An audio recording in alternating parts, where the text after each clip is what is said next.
Hi hello friends, வணக்கம் and welcome to the tutorial. இந்த டுட்டோரியலில் நம்ம என்ன பார்க்க போகிறோம்னா, எப்படி ஒரு மைக்ரோவேவ் எடிட் பண்ணுறது அப்படின்னு பார்க்க போகிறோம். ஸோ இப்போ எப்படி ஃபைல் இம்போர்ட் பண்ணுறதுன்னு பார்க்கலாம். ஓகே, இப்போ வந்து கருப்பு படத்துலேருந்து கொஞ்சம் கிளிப்ஸ் எடுத்து வச்சுருக்கேன். இதை வந்து நம்ம வந்து மைக்ரோவேவ் ஸ்டைலில் வந்து நம்ம எடிட் பண்ண போகிறோம். ஓகே, ஃபுல்லில் வச்சா தான் வந்து ஃபுல் குவாலிட்டி வரும். நான் வந்து 4Kல டவுன்லோட் பண்ணிட்டு படத்தை அதுலேருந்து கிளிப்ஸை வந்து எடுத்து வச்சுருக்கேன். ஓகே, இப்போ நம்ம வந்து எப்படி இது பண்ணுறதுன்னு பார்க்கலாம். இதுக்கு வந்து 2 ப்ளக்கின்ஸ் வந்து தேவைப்படும். ட்விக்ஸ்டர் அப்புறம் எஸ் பிளர்மோ கர்வ்ஸ். அது வந்து ஜூம் பண்ணுறதுக்கு இப்போதைக்கு நம்ம ஜூம் வேணாம், வெறும் ட்விக்ஸ்டர் வச்சு எப்படி மைக்ரோவேவ் அந்த ஸ்டைலில் எப்படி கொண்டு வரதுன்னு பார்ப்போம். இப்போ இம்போர்ட் பண்ணுறது வந்து ஃபைல் கொடுத்து இம்போர்ட் கொடுக்கலாம். இப்படி வரும். இல்லைன்னு வச்சுக்கோங்க, அந்த ப்ராஜெக்ட் டேப் வந்து டபுள் கிளிக் பண்ணணும். ஓகே, டபுள் கிளிக் பண்ணால் அப்பயும் இம்போர்ட் பண்ணிக்கலாம். ஓகே, இம்போர்ட் பண்ணிட்டு உங்கள் கிளிப்ஸ் எல்லாத்தையும் ப்ரீ கம்போஸ் பண்ணி வச்சுக்கோங்க, நான் பண்ணுற மாதிரி.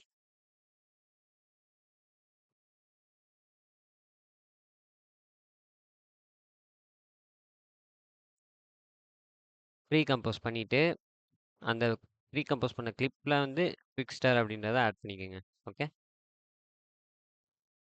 ஃபுல்லாக இருக்கா இப்படி பார்த்துட்டு ட்விக்ஸ்டர் ஆட் பண்ணிக்கோங்க. இந்த ட்விக்ஸ்டர் பிளக்கின் இல்லை அப்படின்னா நான் ஒரு டிஸ்கார்ட் சர்வர் வந்து ஸ்டார்ட் பண்ணுறேன், அதில் இது பண்ணிக்கலாம். ஸோ இப்போ வந்து அதில் இன்புட் அவுட்புட் ஃப்ரேம் ரேட்டில் நம்ம கிளிப்போட ஃப்ரேம் ரேட் போடணும். ஓகே, இப்போ என் கிளிப்போட ஃப்ரேம் ரேட் 20. அதை எப்படி கண்டுபிடிச்சேன்னா, ப்ராஜெக்ட்டுக்கு போயிட்டு நீங்கள் இம்போர்ட் பண்ண கிளிப்பு கிட்ட ஃப்ரேம் ரேட்டுன்னு இருக்கும், அதை பார்த்து அதில் என்டர் பண்ணிக்கோங்க உள்ள. ஓகே, என்டர் பண்ணிவிட்டு மீதிலாம் அப்படியே இருக்கட்டும், அந்த டிஎன்என் மாடல் அதெல்லாம் அப்படியே இருக்கட்டும். இப்போ இமேஜ் ப்ரெப்பில் வந்து கான்ட்ராஸ்ட் அண்ட் எட்ஜ் என்ஹான்ஸ் கொடுத்துக்கோங்க. அடுத்து மோஷன் வெயிட் அண்ட் பிளெண்ட் கொடுத்துக்கோங்க. ஸ்மார்ட் பிளெண்ட் ஆன் பண்ணிக்கோங்க. அடுத்து ஸ்பீடில் ஒரு கீ ஃப்ரேம் வச்சுக்கோங்க. ஓகே, அந்த ஸ்டாப் வாட்ச் மாதிரி இருக்குது பார்த்தீங்களா, அதை கிளிக் பண்ணிவிட்டு ஃபஸ்ட்டு கீ ஃப்ரேமில் 100ம், அடுத்து அதே கிளிப்போட லாஸ்ட்டுக்கு போயிட்டு அங்கே வந்து -100ம் வச்சுக்கோங்க. வச்சுட்டு யூ அழுத்துனீங்கன்னா கீ ஃப்ரேம் வந்து தெரியும். அதை மொத்தமாக செலக்ட் பண்ணிட்டு F9 அழுத்துனீங்கன்னா ஈஸி இப்படி ஆகிடும். அடுத்து இதே மாதிரி நான் திருப்பி திருப்பி பண்ணிகிட்டு இருக்க வேணாம் அப்படின்னு நினைக்கிறவங்க அந்த கிளிப் ஒருக்கா செலக்ட் பண்ணிவிட்டு இருங்க, ஃபஸ்ட்டு வந்து அதோட ப்ரிவியூ வந்து பார்த்துடலாம். ரெசல்யூஷன் குவார்ட்டரில் வச்சுட்டு ப்ளே பண்ணால் அதோட ப்ரிவியூ வந்து தெரியும். வந்து என் லேப் வந்து கொஞ்சம் ஸ்லோவாக தான் இருக்கும், ஸோ அட்ஜஸ்ட் பண்ணிக்கோங்க. ஓகே, அந்த கிளிப்பை செலக்ட் பண்ணிட்டு பிக்ஸ்டர் அதை செலக்ட் பண்ணி Ctrl+C கொடுத்து காப்பி கொடுத்துட்டு இப்போ நான் வந்து எல்லா கிளிப்பையும் செலக்ட் பண்ணி பேஸ்ட் கொடுத்துருப்பேன். அப்படி பேஸ்ட் கொடுத்தா வந்து வராது. அப்படி பேஸ்ட் கொடுத்தா வந்து கீ ஃப்ரேம்லாம் ஸ்டார்டிங்லேயே இருக்கும். ஸோ நம்ம கீ ஃப்ரேம் வந்து கிளிப்புக்கு ஏற்ற அப்படி அட்ஜஸ்ட் பண்ணணும்.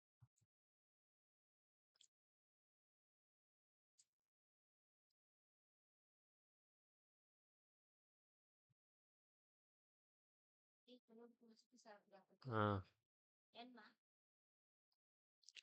இந்த ஃபர்ஸ்ட் கிளிப் செலக்ட் பண்ணிட்டு Ctrl+V கொடுத்தீங்கன்னா வரும். மொத்த கீ ஃப்ரேமையும் செலக்ட் பண்ணிட்டு ஆல்ட் பிடிச்சிட்டு லாஸ்ட் கீ ஃப்ரேம் வந்து கிளிப்போட எண்டு வரைக்கும் இழுத்தீங்கன்னா அட்ஜஸ்ட் ஆயிரும். ஓகே, அதே மாதிரி எல்லா கிளிப்புக்கும் பண்ணணும். Ctrl+V கொடுத்து பேஸ்ட் பண்ணிட்டு கீ ஃப்ரேம் செலக்ட் பண்ணிட்டு ஆல்ட் பிடிச்சிட்டு பின்னாடி இழுக்கணும். ஆல்ட் அழுத்திக்கணும், அப்போ தான் வந்து கீ ஃப்ரேம் வந்து நவுறாமல் வரும். இப்படியே எல்லா கிளிப்புக்கும் பண்ணிங்கன்னா ஃபைனலாக ஒரு அவுட்புட் வந்து கிடைக்கும். ஸோ இப்போ நம்ம கடைசியாக போட்ட அந்த கருப்பறியில் வேற காப்பிரைட் அடிச்சு தூக்கிட்டாங்க. என்னன்னு தெரில, ஏதோ ஒரு வியூவர் வேறு சொல்லியிருந்தார், கமெண்ட் அடிச்சிருந்தாரு, இப்படி தூக்குறாங்க நீங்களும் வந்து டெலீட் பண்ணிடுங்க அப்படின்னு. நான் தான் கேட்கல. இப்போ பார்த்தா அந்த சிங்கம் சிங்கம் ரீலை வந்து தூக்கிட்டாங்க, ஏன்னு தெரில. மற்ற கருப்பறிலாம் அப்படியே தான் இருக்குது, அதுக்கு எந்த எஃபெக்டும் ஆகலை. இதுக்கு மட்டும் காப்பிரைட் ஸ்ட்ரைக் அடிச்சிட்டாங்க, என்னன்னு தெரில. ரீஅப்லோடும் பண்ண முடியாது, ரீஅப்லோட் பண்ணாலும் காப்பிரைட் ஸ்ட்ரைக் தான் வரும். ஸோ இப்போ நம்ம வந்து ரிவ்யூ பார்த்துடலாம். ரெசல்யூஷன் வந்து குவார்ட்டரில் வச்சுட்டு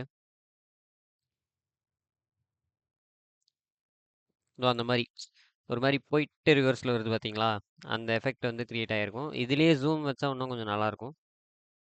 ஸோ இதே மாதிரி அடுத்து என்ன டுட்டோரியல் வேணும் அப்படின்றத வந்து கமெண்ட்டில் போடுங்க, பண்ணுறேன். அப்புறம் எல்லோரும் குவாலிட்டி குவாலிட்டி எப்படி ப்ரோ வருது 4K அப்படி இப்படின்னு. இதில் நான் இது இதில் வந்து ரெண்டர் பண்ணிவிட்டு இதில் எக்ஸ்போர்ட் பண்ணிவிட்டு அதுக்கப்புறம் நான் டோபாஸில் போய் என்ஹான்ஸ் பண்ணிடுவேன்.